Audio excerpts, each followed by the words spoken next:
नमस्कार, मैं हूं आपके साथ पूर्वी राय और आप देख रहे हैं MP first news.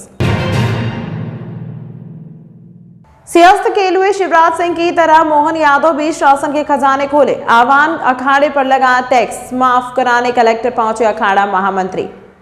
Shri Panch Dashnam आह्वान अखाड़ा के राष्ट्रीय महामंत्री महंत सत्यगिरी जी महाराज शुक्रवार सुबह कलेक्टर कार्यालय पहुंचे थे। इस दौरान उन्होंने मीडिया से बात करते हुए कहा कि आगामी सिंहस्थ के लिए मौजूदा सरकार को सभी उचित व्यवस्थाएं करना चाहिए। पिछले मुख्यमंत्री शिवराज सिंह चौहान ने सिंहस्थ 2016 के समय सरकारी खजानों के मुंह खोल दिए थे। अब चूंकि वर्तमान मुख्यमंत्री उज्जैन के ही निवासी हैं और सीएम पद की जिम्मेदारी निभा रहे हैं, तो उन्हें भी सिंहस्थ में खर्च के लिए कोई सोच विचार नहीं करना चाहिए। साथ ही उन्होंने शहर की सड़कों की स्थिति को लेकर भी चिंता व्यक्त करते हुए कहा कि शहर और आसपास की सड़कों को व्यवस्थित बनाया जाना चाहिए, जिससे कि सिंहस्थ में आने वाले श्रद्धालुओं को किसी तरह की कोई समस्या पैदा ना हो। दरअसल आह्वान अखाड़े के महामंत्री सदावल रोड स्थित अपने आश्रम पर राजस्व विभाग द्वारा 5 लाख से अधिक की संपत्ति कर का नोटिस भेजे जाने के बाद कलेक्टर कार्यालय राजस्व अधिकारियों से मिलने पहुंचे थे, जहां उन्होंने अपर कलेक्टर प्रीति यादव से मिलकर अपनी बात रखते हुए कहा कि पिछले मुख्यमंत्री ने अखाड़े से टैक्स हटाने की बात कही थी, फिर भी उनके अखाड़े पर 5 लाख से अधिक का बकाया निकाल दिया गया है। हालांकि उन्होंने टैक्स पर लगे अधिभार को कम करने की मांग करते हुए राशि भरने की भी बात कही है। उज्जैन कलेक्टर ऑफिस में गया था, वहाँ अपनी बात को रखा हमारे ऊपर।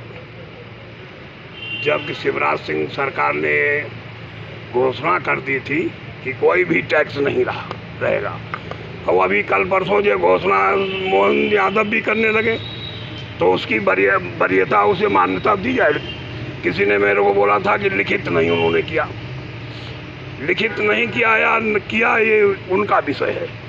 हमारे सब लोगों के सामने कुंभ में उन्होंने बोला, उसके बाद भी हमारे ऊपर टैक्स आया। खैर अधिकारियों ने, जो आला अफसर हैं, उन्होंने बात को सुना, आप भी मौजूद थे। ये तो एक छोटी बात थी। बाकी बात ये है कि अभी 2028 में कुंभ आने वाला है, तो 2028 में कुंभ की व्यवस्था बहुत सुचारू रूप से, बहुत अच्छे रूप से होनी चाहिए। छिपरा जब भी हम लोग कहते हैं कि इसको साफ किया जाए, लेकिन छिपरा हमेशा गंदी ही रहती है। माता तो गंदी नहीं होंगी, लेकिन उनका जल जो है वो गंदा ही रहता है, उसकी कोई भी व्यवस्था नहीं है सब। और मेला दशहरा जो अभी कार्तिक मेला ग्राउंड इत्यादि लगा है, कहीं अंडे बिक रहे हैं, कहीं मांस समझ रहा है। इन चीज़ों का भी दुनिया बनाई जाए तो ज़्यादा अच्छा रहे। और उज्जैन स्मार्ट सिटी भी घोषित है बहुत दिनों से। बहुत से पैसे इधर उधर चले जाते हैं, लेकिन लगवा नहीं पाते हैं। क्या लगवाने की भी व्यवस्था होना चाहिए। और उज्जैन के आजू बाजू जितनी भी रोडें हैं, उनको जब बिल्कुल कायाकल्प हो जाएगा तभी स्मार्ट सिटी माना जाएगा। कोई भी प्राणी, कोई यात्री, दर्शनार्थी, नेता, मुकद्दम जो भी घुसेगा, तो पहले तो बाहर से ही घुसेगा ना। बाहर से घुसेगा तो उसको चाहिए कि हर रोड जो हो सुचारू रूप से होना चाहिए। जैसे हमारे अखाड़े के ही सामने आवाहन अखाड़ सदावल रोड सब क्षतिग्रस्त पड़ा है। आप लोग जाते आते रहते हैं, कोई रोड ठीक नहीं है। रोड शहर की भी ठीक नहीं है। इसलिए ये सब कार्य 2028 भी अभी नज़दीक ही है। फिर एक तो एकदम तुरंत धीरे धीरे सब वही फॉर्मेलिटी अदा कर दी जाएगी, तो वो चीज़ होना नहीं चाहिए। कार्य जो हो 2 साल 3 साल पहले से ही कार्य होना चाहिए। मुख्यमंत्री भी हमारे बहुत पढ़े लिखे भी हैं, अभी उच्च शिक्षा मंत्री से ही उनका विलय हुआ है मुख्यमंत्री में, तो इस समय वो मुख्यमंत्री हैं, इस समय वो आला कमान सब उन्हीं के हाथ में है। तो जैसा वो करेंगे तो अच्छा ही करेंगे, मेरा आइडिया। पढ़े लिखे हैं, कहीं LLB भी किए हैं, बताते भी हैं, पहलवान भी हैं, तो कहीं कुश्ती कबड्डी का भी व्यवस्था करवाएंगे। तो ये सारी व्यवस्थाओं में यदि वो खड़े उतरेंगे तो ही अच्छा रहेगा। और ज़्यादा कहना मेरे लिए अभी ठीक नहीं। अभी हमारे अखाड़ा परिषद के अध्यक्ष भी 4 तारीख को आ रहे हैं, महामंडलेश्वर बनाएंगे वो, तो उसी में हम भी उपस्थित रहेंगे। उस टाइम सारी बातें और भी जो भी कहने की होंगी वो कहेंगे। यहीं पर अपनी वाणी को मैं विराम करता हूँ। ओम नमो नारायण। कितना टैक्स आप पर शासन यही दिया कि ये हो जाएगा, और अब अर्थदंड जो है वो माफ़ कर दिया जाएगा। जो भी 2-4 लाख होगा, बाकी जो भी होगा उसको मैं पालन पोषण करूँगा, क्योंकि सरकार का मैं भी हूँ और सरकार हमारी है। रैपर पैथर और रागा के सॉन्ग्स गलत कर्म करे पर श्री महाकालेश्वर मंदिर के पुजारी और पुजारी महासंघ ने आपत्ति जताई है। 3 मिनट के इस गाने में आपत्तिजनक शब्दों के साथ गालियां हैं। इसके बीच महादेव का नाम भी लिया गया है। अखिल भारतीय पुजारी महासंघ ने गाने में से महादेव का नाम तुरंत हटाने को कहा है। गाने पर बैन लगाने की मांग की है। अखिल भारतीय पुजारी महासंघ के प्रदेश सचिव रुपेश मेहता ने कहा कि बार बार हिंदू धर्म के ऊपर अश्लील गाने और फिल्म की बातें सामने आती है। देवी देवताओं के नाम पर फिल्म और गाने में अश्लीलता दिखाई जा रही है।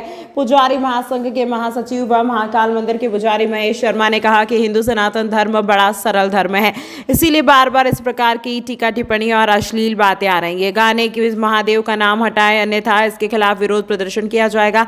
भगवान के नाम के साथ अश्लील गाने बनाए जाएंगे, हम विरोध करते रहेंगे। प्रधानमंत्री से मांग की है कि सनातन धर्म के लिए भी एक कानून बनाए जिसमें इस तरह की बातें रोकी जा सके, सजा का प्रावधान हो, ऐसे गायकों और फिल्म बनाने वालों को सजा मिल सके। जिन्होंने इस गाने को लाइक किया है वह ऐसा ना करे। अगर अल्लाह, ईशु या नाम होता तो वो पूरा समाज एक होकर विरोध करता, लेकिन दुर्भाग्य है कि हिंदू सनातन को मानने वाले ऐसे अश्लील गाने को सुनकर लाइक करते हैं, जिसके अंदर भगवान शिव और भोलेनाथ का भी नाम लिया गया है और काफ़ी उसके अंदर अश्लील शब्दों का उपयोग किया है। वो जो सनातन से हम मानते हैं भगवान शिव और भोलेनाथ के नाम को, उस नाम को लेकर उस गाने को साथ में जो बनाया गया है वो उसका हम भर्त्सना करते हैं, उसकी निंदा करते हैं और उसका विरोध करते हैं। आजकल एक ट्रेंड चल गया है कि हिंदू सनातन धर्म को कैसे समाप्त करना या उसका कैसे मजाक उड़ाना या उसके ऊपर कैसे छीटाकशी करना, उनके देवी देवताओं के नाम लेकर या देवी देवताओं के चित्रण करके या देवी देवताओं के ऐसे स्वांग बनाकर ऐसी फिल्म बनाना, ऐसा एक है तो फिल्म दुनिया में। और ये सिंगर लोग जो गाना गाते हैं इसमें भी ये ट्रेंड है। इसका हम विरोध करते हुए आदरणीय प्रधानमंत्री जी से मांग करते हैं कि ऐसा कोई सख्त कानून बनाए कि सनातन धर्म को लेकर यदि कोई मजाक करता है उनके देवी देवताओं उसके साथ, तो उसके ऊपर कानूनन कार्रवाई होनी चाहिए। साथ ही उसके ऊपर 10 साल के सज़ा की उसमें कानून में प्रावधान होना चाहिए। और साथ ही हम ये चाहेंगे कि जिस प्रकार हमारे अन्य धर्म के लिए जो कानून बने हैं उनके देवी देवताओं का नाम लेने में भी फिल्मी दुनिया वाले और गाने वाले घबराते हैं, तो ऐसा कानून हिंदू समाज और सनातन धर्म के लिए भी बने। साथ ही हम ये भी उनसे एक मांग करते हैं कि यदि देश के अंदर छोटे छोटे अपराध होते हैं या किसी प्रकार का और महिलाओं के साथ अश्लील अभद्रता होती है तो उनके मकान और उनके मकानों को भी जमींदोज कर दिया जाता है। पर आज सनातन धर्म का मजाक जिस तरीके से उड़ाया जा रहा है, सनातन धर्म के देवी देवताओं का मजाक उड़ाया जा रहा है और वो किसी भी प्रकार की कार्रवाई उनके ऊपर नहीं होती, तो इसलिए हम उनसे ये भी मांग करते हैं कि ऐसा जो भी करता है देवताओं के प्रति उनके घरों पे भी बुलडोजर चलना चाहिए। उज्जैन आगे रोड पर डग बड़ौद के लिए जा रहे कार सवार को अज्ञात ट्रक ने मारी टक्कर, कार पलटी खाकर रोड की रेलिंग में जा घुसी। मामले में 5 लोग घायल हुए हैं जिन्हें उपचार के लिए जिला अस्पताल में किया भर्ती। उज्जैन आगर रोड पर देर रात भीषण सड़क हादसा हो गया जिसमें 5 लोग घायल हुए हैं जिन्हें उपचार के लिए जिला अस्पताल में भर्ती कराया गया है। बताया जा रहा है कि कार सवार इंदौर से डग बड़ौद के लिए जा रहे थे, तभी आरडी गाड़ी मेडिकल कॉलेज के समीप तेज रफ्तार अज्ञात ट्रक ने कार को टक्कर मार दी जिससे सवार 5 लोग घायल हो गए। टक्कर इतनी जोरदार थी कि कार पलटी खाकर रोड की रेलिंग में जा घुसी। गनीमत यह रही कि इस घटना में किसी की मौत नहीं हुई। फिलहाल 5 घायलों का जिला अस्पताल में उपचार चल रहा है। बताया जा रहा है कि 2 युवक इंदौर के, 2 युवक डग के और 1 सारंगपुर का रहने वाला है। यह अभी इंदौर अपने निजी काम से गए थे और देर रात में डग जाते समय यह हादसा हो गया। फिलहाल पुलिस अज्ञात ट्रक की तलाश में जुटी है, वहीं घायलों का उपचार जिला अस्पताल में चल रहा है। सर हम इंदौर से आ रहे थे, डग जा रहे थे और इधर इस नाके पे मतलब कोई ट्रक वाले थे, उसने साइड से दी तो गाड़ी पलटी खा गई। हम 4-5 इंसान घायल हैं। रहने वाले सब आप? हम डग के रहने वाले हैं, 2 इंदौर के हैं और 1 शेखपुर के हैं। कौन सी गाड़ी जा रहे थे? ये अपने इक्को गाड़ी है सर। कौन सी चौरा? सर क्या नाम है आपका? बद्दूराम। कालिदास अकेडमी परिसर में जिला पंचायत की ओर से लगाए गए हस्तशिल्प मेले में अब रौनक दिखाई देने लगी है। मेले का शुभारंभ 23 दिसंबर को मुख्यमंत्री डॉक्टर मोहन यादव द्वारा किया गया और मेले का समापन 7 जनवरी को होगा। हस्तशिल्प मेले जहां देश भर के हस्तशिल्प कलाकार अपनी कलाकृति लेकर पहुंचे हैं, वहीं शहरवासियों के हाथ से बनी कारीगरी भी लोगों को काफी पसंद आ रही है। उत्तर प्रदेश के खुलजा के रहने व्यापारी राशिद ने बताया कि हस्तशिल्प मेले में पिछले कई वर्षों से चीनी और मिट्टी से बनी सामग्री लेकर पहुंच रहे व्यापारी ने बताया कि वह पिछले करीब 15 वर्ष से हस्तशिल्प मेले में आ रहे हैं। इस हस्तशिल्प मेले में अच्छा व्यापार होता है। हम जो चीनी और मिट्टी से बनी हुई वस्तु लाते हैं वह लोगों को बहुत पसंद आती है। इस बार आचार संहिता के चलते मेला देर से शुरू हुआ तो लोगों के पहले से फोन आने लगे थे कि हम आएंगे कि नहीं, और लोगों ने हमसे फोन पर विभिन्न सामान लाने की बुकिंग करा दी थी। राशिद ने बताया कि हमारे पास 50 रुपए से लेकर 5000 की चीनी और मिट्टी की एक से बढ़कर एक सामग्री है। हमारे द्वारा तैयार की जाने वाली चीनी मिट्टी की वस्तु देश भर में पसंद की जाती है। राशिद ने बताया कि उज्जैन के अलावा दिल्ली, पूना, आगरा, लखनऊ, कानपुर सहित कई बड़े शहरों में हम जाने जाते हैं और हर जगह अच्छा रिस्पांस मिलता है। खुर्जा से है और ये हाथ से बनता है। सब 100-200 आदमी काम करते हैं इसको।